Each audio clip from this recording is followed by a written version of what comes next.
अस्सलाम वालेकुम फ्रेंड्स, आप सब कैसे हैं? उम्मीद करता हूँ आप सब खैरियत से होंगे, जहाँ भी होंगे खुश होंगे, आबाद होंगे, अल्लाह पाक के फज़ल करम में रहते होंगे।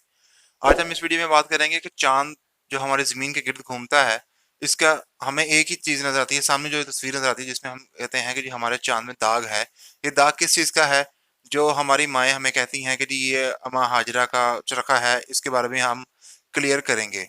और दूसरे नंबर पे ये देखेंगे कि भी आया कि इंसान जो है उसमें चाँद पे जाके क्यों नहीं रह सकता और चाँद का टेम्परेचर कितना होता है।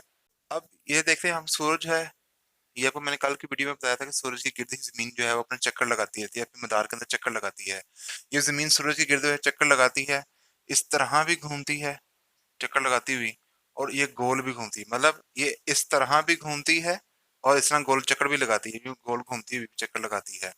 अच्छा, जिसकी वजह से इसका दिन रात जो चेंज होते हैं। सूरज अपनी जगह पे स्टिल खड़ा है, सूरज अपनी जगह पे खड़ा है, वो घूमता नहीं है, वो सिर्फ जल रहा है आराम से। अच्छा, जमीन के गिर्द जो है वो एक चांद भी घूमता है, जमीन के गिर्द। किसी वक्त में ये जमीन जो थी इसका ही टुकड़ा था, ये चांद भी, चांद इसी का टुकड़ा था। ठीक हो गया। लेकिन कुछ जब ये जमीन से सूरज से अलग हुए हैं, ये सारे सियारे जो जितने भी सियारे हैं, 9 के 9 सियारे जो हैं, ये सारे के सारे सूरज में से अलग हुए हैं। सूरज का जो हिस्सा जल गया और जलने के बाद अलग हुआ, वो खला में से गिरद ही गर्दिश करने लग गया। ठीक है, क्योंकि इसमें से जो निकलती हैं हार्मफुल गैसेज, टॉक्सिक गैसेज निकलती हैं या यूवी लाइट्स निकलती हैं, वो इसको अपने गिर्द घुमाती हैं। इसीलिए हमारा मिल्की वे जो है वो उसमें खला में घूम रहा है। अच्छा, अब हम बात करते हैं चांद की, कि चांद का टेम्परेचर कितना होता है, और चांद के अंदर जो हमें दाग नजर आता है वो किस चीज का है। ये देखें, इस तस्वीर को भूल जाएं, इसमें आ जाए हम। अब ये क्या है? ये जमीन है। जैसे सूरज के गिर्द जमीन घूमती है, इसी तरह जमीन के गिर्द चांद घूमता है। ठीक हो गया। जैसे ही ये एक चक्कर पूरा करेगा तो आपका एक दिन पूरा हो जाएगा। जैसे ही ये एक चक्कर पूरा करेगा आपका, सॉरी, एक एक महीना पूरा होगा। जैसे ही ये एक चक्कर इस पॉइंट से घूमता हुआ यहाँ वापस आएगा तो एक महीना पूरा हो जाएगा। मतलब ये 29 दिन या 30 दिन के अंदर अपना एक चक्कर पूरा करता है। ठीक हो गया। अच्छा, अब ये चांद की बात करते हैं। चांद का सिर्फ ये जो सरफेस हमारे सामने नजर आ रहा है, जमीन, ये है जमीन के सामने जो ये सरफेस नजर आ रहा है, सिर्फ यही हमें नजर आता है। इसके अलावा हमें ये चांद की बैक साइड नजर नहीं आती। चांद घूमता नहीं है। जैसे जमीन इस तरह घूम रही है, इस तरह घूमते हुए साथ ऐसे घूमती है। ठीक है, इसी तरह चांद गोल नहीं घूमता, ये सिर्फ और सिर्फ जमीन के गिर्द चक्कर लगाता है ऐसे। इसका जो सरफेस होता है, जो सामने इसके नजर आती शक्ल, वही जमीन के सामने रहेगी हमेशा। ठीक हो गया। अब होता क्या है, जब रात होती है तो जमीन का, मान लो कि ये पाकिस्तान है। ठीक है, ये साइड पाकिस्तान है, ये साथ में इंडिया है। ठीक है, अब ये क्या होगा, जैसे ही ये जमीन घूम रही है, ऐसे जमीन घूमेगी, तो ये घूमती हुई जमीन चांद के सामने आ जाएगी, सूरज के सामने आएगी, सॉरी, सूरज के सामने आएगी। तो इसमें से सूरज की शुआएं हैं, ये इसमें जाना शुरू हो जाएगी, रोशनी इसमें जमीन के ऊपर जलना शुरू हो जाएगी। हम कहेंगे यहाँ पे दिन चढ़ गया। जैसे ही सूरज की रोशनी जमीन घूमती हुई सूरज के सामने आए, जो हिस्सा आएगा वहां दिन हो जाएगा, और जो हिस्सा पीछे जाता जाएगा वापस घूमता जाएगा। मान लो कि ये जमीन इस तरह घूम रही है। ठीक है, ये जमीन इस तरह घूम रही है, इस रोटेशन में घूम रही है। तो जो ऐसे जब घूमती हुई ये चीज सामने आएगी, उसके ऊपर रोशनी पड़ती जाएगी, और वो हम कहेंगे हमारा दिन चढ़ता आ रहा है। जैसे ही ये हम घूम के दूसरी साइड पे जाएगी जमीन, तो हम कहेंगे कि दिन ढल गया, मतलब रात हो रही है। अच्छा, अब रात में क्या सीन है? जैसे ही ये चांद हमें नजर आएगा तो चांद की अपनी रोशनी नहीं है। सबसे पहली बात आपको मैं क्लियर कर दूं कि चांद की अपनी रोशनी नहीं होती। ना सितारों की अपनी रोशनी है, ना चांद की रोशनी है। रोशनी जो है वो एक सितार एक मुस्तकीम पे काम करती है। मान लो आपने यहाँ पे एक टार्च चलाई है, जिसकी रोशनी इस तरफ जा रही है। ठीक है, तार की रोशनी से जा रही है। जब तक इसके आगे कोई ऑब्जेक्ट नहीं नजर आएगा, कोई ऑब्जेक्ट आगे इसके रास्ते में नहीं आएगा, तो ये सिराते मुस्तकीम इसे कहेंगे। ठीक है, इसे मुस्तकीम कहेंगे, मुस्तकीम। मुस्तकीम जो है ये लाइट की शुआ को कहते हैं, शुआ। ठीक है, शुआ जो है वो सीधी जाती जाएगी। आपको रोशनी का पता ही नहीं लगेगा भी रोशनी कहाँ तक जा रही है, जब तक उसके आगे कोई ऑब्जेक्ट नजर नहीं आता, मतलब कोई ऑब्जेक्ट उसके रास्ते में नहीं आएगा। जैसे ही ऑब्जेक्ट उसके रास्ते में आएगा ये ऑन, आपको रोशन दिखाई देगा। ठीक हो गया। अब ऐसे ही जैसे सूरज की रोशनी के सामने जाती है, जमीन पे पड़ती है, तो वो जमीन रोशन होती है। और जब रात हो जाती है, अब होता क्या है, जैसे ही रात होती है, जैसे ही सूरज यहाँ से शुआएं निकल रही हैं, इसी तरह ही शुआएं इधर भी जा रही हैं, इसकी चारों तरफ जा रही हैं सूरज की शुआएं, सभी तरफ जा रही हैं। अब हमें खला में अंधेरा क्यों महसूस होता है? खला में अंधेरा इसलिए महसूस होता है कि हमारे जहाँ पे जमीन आती है या कोई और सियारा, अतारत, मरीख, मरिश्तरी, कोई भी सियारा जब आता है तो हमें वो नजर आता है। बाकी क्यों? उसके टॉर्च, जो जैसे मैंने ये आपको समझाया टार्च जैसे है, ये शुआ जाती जा रही है। ठीक है। रोशनी अगर कोई ऑब्जेक्ट आ गया तो आपको नजर आएगा, नहीं तो नहीं, वो अंधेरा ही महसूस होगा, क्योंकि उसके कोई टकराने की चीज ही नहीं है। रोशनी जाती जा रही है, इसी तरह ये निकलती जा रही है, रोशनी निकलती जा रही है। ठीक है, उसके छोड़ के जलने की वजह से जैसे जमीन आई, इसके हमें नजर आ गया, जमीन हमें नजर आती है और सियारे नजर आते हैं। जब उनके अलावा जब सियारा आगे हो जाता है, रोशनी तो इस तरफ जा ही रही है ना। मान लो कि यहाँ पे जमीन है अभी, ठीक है, जब वो आगे जाएगी तो यहाँ पे हमें जमीन नजर आएगी, अपना वक्त गुजारती हुई, अपना अपना जो है वो अपना चक्कर पूरा करती हुई। जैसे ही ऊपर जाएगी, हमें जमीन यहाँ पे नजर आना शुरू होगी, यहाँ पे नजर नहीं आएगी, यहाँ पे हमें अंधेरा होगा, क्योंकि जमीन के भी रोशनी तो नहीं है, लेकिन ये टकराने की वजह से हमें रोशनी महसूस होती है। ठीक हो गया। अब चांद की बात करते हैं। चांद पे जो जैसे ये रोशनी जा रही है चांद पे, ठीक है, ये इसको टकराने के बाद जमीन की तरफ रिफ्लेक्ट करती है। अब उसका मसला क्या है, चांद के रिफ्लेक्ट करने की वजह क्या है? वो ये वजह है कि चांद एक वाइट कलर का है, जिप्सम का, इस तरह काफी मटेरियल्स जो है ना वहाँ पे वो पाए जाते हैं, बहुत ज्यादा पाए जाते हैं। चांद सफेद होने की वजह से ही हमें वो रिफ्लेक्ट करके लाइट जमीन पे भेजता है। और सितारे जो उसके टकराने की वजह से हमें सितारे रात को नजर आते हैं। रोशनी जो है, सूरज की रोशनी में भी चांद हमें नजर आता है। दिन के टाइम का भी आप देखेंगे आपको चांद नजर आएगा। उसकी क्या वजह? बहुत मध्यम मध्यम नजर आएगा, बहुत हल्का नजर आएगा, कि रोशनी बहुत ज्यादा होती है सूरज की। जैसे ही रात, हमारा मुंह जो है जमीन का रात की तरफ होता है, अंधेरे की तरफ हो जाता है, तो हमारी बैक साइड पे जो है रोशनी जाती है, तो हमारा चांद जो है रिफ्लेक्ट करता है लाइट को और वो जमीन पे गिरा देता है। अच्छा, अब मान लो, अब हम बात करते हैं कि चांद का टेम्परेचर कितना है। आए कि हम चांद पे क्यों नहीं जाते, इतना ज्यादा क्यों नहीं जाते? क्योंकि चांद के ऊपर कोई किसी किस्म का एनवायरनमेंट नहीं है, कोई हवा नहीं है, कोई ऑक्सीजन नहीं है, कोई चीज नहीं है वहां पे। ठीक है। अब वहां पे क्या है कि आपको जिंदा रहने के लिए ऑक्सीजन भी चाहिए, हवा चाहिए, और बहुत सारी गैसेज हैं जो इंसान के वजूद को अमल में लाती हैं, इसको वो चाहिए होती है। लेकिन चांद के सरफेस पे के ऊपर, चांद की सतह के ऊपर कोई चीज नहीं है। आप जब भी देखें, नील आर्मस्ट्रांग जो चांद पे पहला बंदा माना जाता है कि इसने, अंग्रेज नील आर्मस्ट्रांग, कि उसने पहला चांद पे कदम रखा, आज भी उसके कदम जो है वहां पे वैसे ही मौजूद हैं।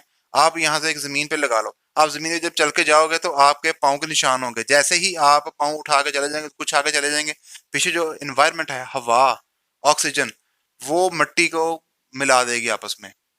कुछ वक्त के बाद, 2 दिन बाद, 3 दिन बाद उसको आपस में मिला देगी, मतलब वो आपका निशान खत्म हो जाएगा पाँव का। लेकिन आज भी 1931 में जब इंसान चांद पे गया था, तब से लेके अब तक उसके पाँव वैसे के वैसे ही हैं। क्यों? कि वहां पे इन्वायरमेंट ही कोई नहीं है, कोई आबो हवा ही नहीं है, जिसकी वजह से उसके नामो निशान मिट ही नहीं सका। अच्छा, जब अमेरिका का ये बंदा था नीम आर्मस्ट्रांग, अब ये जब चांद पे गए हैं, तो इन्होंने सबसे पहले क्या देखा कि वहां पे कोई एनवायरनमेंट नहीं है। तो इन्होंने क्या किया, एक वहां पे अपनी जहाज में से, शिप में से एक स्टिक निकाली, झंडा। क्योंकि जो भी, कोई भी मुल्क कहीं भी जाएगा, या आप किसी किसी कंट्री में जाएंगे, तो आपको एक झंडा, आपका आइकॉन होगा कि ये फलाने बंदे ने सर कर लिया है, या एक ये पहाड़ी जो है ये फलाने बंदे ने सर कर लिया है। उसकी क्या वजह होती है कि जो उसके ऊपर जाकर अपना झंडा लहराता है। ठीक है। जैसे पाकिस्तान का झंडा है, ये पाकिस्तान का झंडा, अभी आप कहीं भी जाकर लहराएंगे, सबको पता चल जाएगा ये पाकिस्तान का झंडा है, ये पाकिस्तान की मलकियत है। अच्छा, इसी तरह ये अमेरिका, जब वो चांद पे गया, चांद पे जाने के बाद उसने देखा कि झंडा तो लहरा ही नहीं रहा, झंडा लहराया ही नहीं। क्यों? वहां पे हवा ही नहीं है।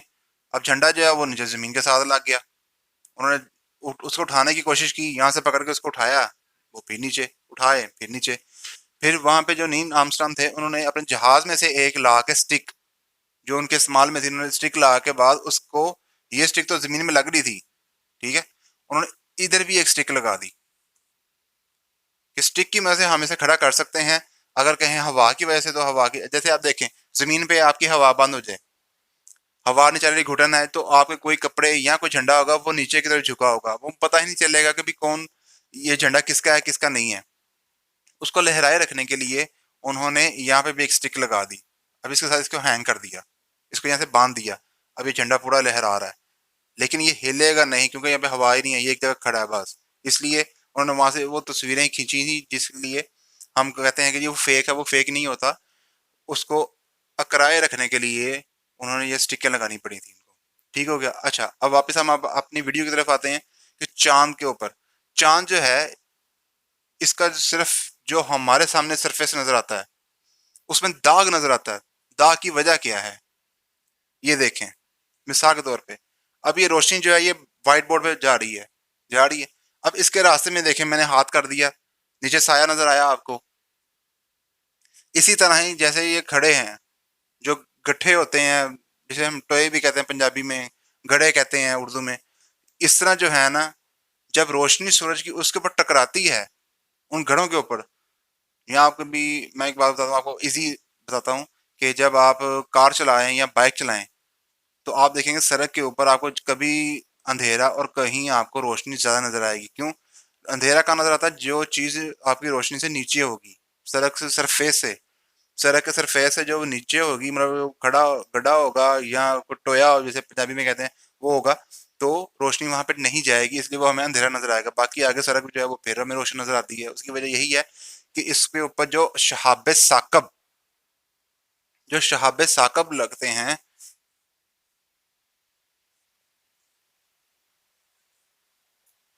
जो शहाब साकब इसके ऊपर गिरते हैं, जमीन पे भी गिरते हैं। जब हमने कल वीडियो में बात की थी शहाब साकब जमीन पे आते हैं या कैसे आते हैं, जो जमीन पे आते हैं वो तो जमीन पे आ गए या कहीं और चले गए, चले गए, लेकिन जो चांद के ऊपर टकरा गए उसकी वजह से जो गड्ढे बनते हैं, उसके ऊपर जब लाइट डलती है, सूरज की लाइट जाएगी, रोशनी जाएगी, तो वो हमें यहाँ से अंधेरा नजर आएगा। इसलिए वो हमें हम लोग कहते हैं चांद में दाग है। बेसिकली चांद में कोई दाग नहीं है, वो बस हमें से गड्ढे ही अंधेरे नजर आते हैं। ठीक है। आपने और मैंने, हम सबकी माओ ने यही कहा हमें कि जी इसमें चरखा है, चरखा है। ठीक है, इतना बड़ा चरखा तो कोई नहीं आया था कि जमीन पे सारे इंसान गए हैं, उन्होंने कोई चरखा चरखा वहां पे कोई नहीं नजर आया उनको। वो एक फिलॉसफी थी बस जो उन्होंने, उनके बुजुर्गों ने बताई, उनके बुजुर्गों ने आगे उनके बुजुर्गों ने बताई, इसे हम मिलाते मिलाते आगे अब हमारे तक जो है ये बात ट्रांसफर हो गई। लेकिन आज साइंस, जदीद साइंस जो है वो बताती है कि कोई ऐसी सीन नहीं है, वहां पे कोई चरखा नहीं है। जैसे ये रोशनी के रिफ्लेक्शन है जो जमीन पे पड़ती है, उसकी वजह से आपको घड़े नजर आते हैं। अच्छा, अब बात करते हैं चांद के टेम्परेचर की। चांद का जो टेम्परेचर है वो कितना हो जाता है जब ये दिन है, जमीन के ऊपर दिन है, चांद के ऊपर रात आ जाएगी ऑटोमेटिक। क्यों, चांद उसके चक्कर लगा रहा है उसके इर्द गिर्द, और जमीन भी सूरज के गिर्द चक्कर लगा रही है। जब चांद जमीन के ऊपर रात होगी, तो सूरज के ऊपर चांद के ऊपर दिन होगा। और दिन के वक्त, और जब रात होगी, चांद जमीन पे रात होगी, तो सूरज पे दिन हो जाएगा। ये दोनों उल्टे, एक दूसरे के उल्ट चलते हैं। अच्छा, अब जब मान लो कि चांद के ऊपर दिन चढ़ गया, जमीन पे रात आ गई, सूरज पे चांद पे दिन चढ़ गया, दिन चढ़ेगा तो इसके ऊपर टेम्परेचर कितना रोशनी जब जाती है सारी, रोशनी टकरा रही है इसके पास, इसके ऊपर टेम्परेचर कितना होगा, माइनस में जाएंगे। ये देखें ये जीरो है, जीरो से अगर हम माइनस में जाएंगे, 1 2 3 4 5, और अगर हम प्लस में आएंगे, 1 2 3 4 5, इसमें ठंडक कहाँ पे है और गर्मी कहाँ है। अच्छा, मैं बताता हूँ आपको, ये जो साइड है ये पॉजिटिव आएगी। ठीक है, मतलब 1 2 3, इसके साथ माइनस ही है, कोई और चीज निशान नहीं है। ये टेम्परेचर जैसे ही ये बढ़ता जाएगा आपकी गर्मी बढ़ जाएगी। जैसे नंबर बढ़ते जाएंगे, -30, ये सॉरी, 5 6 7 8 9 10 11 12, जितने नंबर ऊपर जाएंगे उतनी ही गर्मी, टेम्परेचर उतना ही दर्जा हरारत जो है वो ज्यादा होता जाएगा। अच्छा, और जितना ही जीरो से माइनस की तरफ जाएगा, जीरो एक रकम है, इसके नीचे जो अब कोई चीज गिरेगी, मुंजमद हो जाना शुरू हो जाएगा। यहाँ पे जितना भी आगे टेम्परेचर, ये माइनस में जितना नंबर बढ़ेंगे, माइनस में जितने नंबर बढ़ेंगे उतना ही टेम्परेचर नीचे गिरता जाएगा, इसमें सर्दी आएगी। ठीक हो गया। आपकी फ्रिज जो है वो -4 पे, -4 -5 यहाँ पे बर्फ जमाती है। जो फ्रिज के ऊपर वाला खाना होता है वो -4 5 पे बर्फ जम जाती है इस पे। अब ठीक है, अब मैं इसको आपको एक्सप्लेन बताता हूँ कि ये इसको बताने का मकसद यही था कि आपको समझ आ सके कि चांद के ऊपर कितना टेम्परेचर हो जाता है और कितनी सर्दी हो जाती है। जैसे ही चांद के ऊपर दिन चढ़ा, रोशनी गई चांद के ऊपर, दिन चढ़ गया चांद का, अब चांद का टेम्परेचर कितना हो जाएगा? चांद का टेम्परेचर हो जाता है 1000 1000 सेल्सियस। ठीक है, 1000 फ़ारेनहाइट पे चल जाता है इसका टेम्परेचर बढ़ के, इसका टेम्परेचर बढ़ के 1000 टेम्परेचर पे चल जाता है। और इसका जब रात होती है, तो ये -1500 -1500 तक इसका टेम्परेचर नीचे गिर जाता है। तो अब बताएं, इतने टेम्परेचर के अंदर क्या इंसान का जिंदा रहना है? इंसान रह सकता है? मुमकिन है उसका? और अगर रात हो जाती है चांद पे तो -15 पे चल जाता है। यहाँ पे तो -4 के ऊपर जो है वो बर्फ जम रही है फ्रिजों में, तो वहां पे इंसान कैसे रहेगा? ना इंसान ज्यादा गर्मी में रह सकता है, ना इंसान ज्यादा सर्दी में रह सकता है। इसीलिए अल्लाह पाक ने ज़मीन को चुना, क्योंकि ज़मीन के ऊपर सारा इन्वायरमेंट था, इसको बनाया स्पेशल के लिए। अच्छा, अब सबसे बड़ी बात क्या है? आप लोग सोचेंगे कि भी चांद भी जो है ज़मीन के ऊपर ही है। ज़मीन पे चलो हवा चलती है, इसका इन्वायरमेंट कम हो जाता है, इसका टेम्परेचर ज़मीन का भी इतना ज़्यादा होगा अगर हवा ना चले। ये हवा बहुत बड़ी नेमत है हमारे लिए, अल्लाह पाक ने बनाई है। अच्छा, अब हवा चल रही है, इसका टेम्परेचर चलता है, नीचे आ जाता है, चढ़ता है, वापस नीचे कम हो जाता है। लेकिन चांद के ऊपर कोई हवा नहीं, इसलिए इसका टेम्परेचर बढ़ता है और बढ़ता ही जा रहा है। जब इसने ठंडक की तरफ जाना है, मतलब इसके ऊपर रात होनी है चांद के ऊपर, तो इसका टेम्परेचर नीचे गिरता ही जाना है, क्योंकि इसके ऊपर रोशनी ही नहीं जा रही, ना कोई हवा है कि जिस हवा की रगड़ की वजह से कोई गर्मी या कोई ठंडक वगैरह पैदा हो। उम्मीद है कि आपको ये इस वीडियो की समझ लगी होगी, चांद पे कितना टेम्परेचर होता है, ज़मीन कैसे घूमती है, ज़मीन के ऊपर क्या इन्वायरमेंट है, ये सब चीज़ें जो हैं ये आपको समझ लगी होंगी। ठीक है, उम्मीद करता हूँ आपको ये वीडियो अच्छी लगी होगी। अगर वीडियो अच्छी लगी है, लाइक करिए, शेयर करिए और मेरे चैनल को सब्सक्राइब करिए। जहाँ भी रहें खुश रहें, आबाद रहें और अल्लाह पाक के फजल करम में रहें। दुआ में याद रखिएगा। अस्सलाम वालेकुम। अल्लाह हाफ़िज़।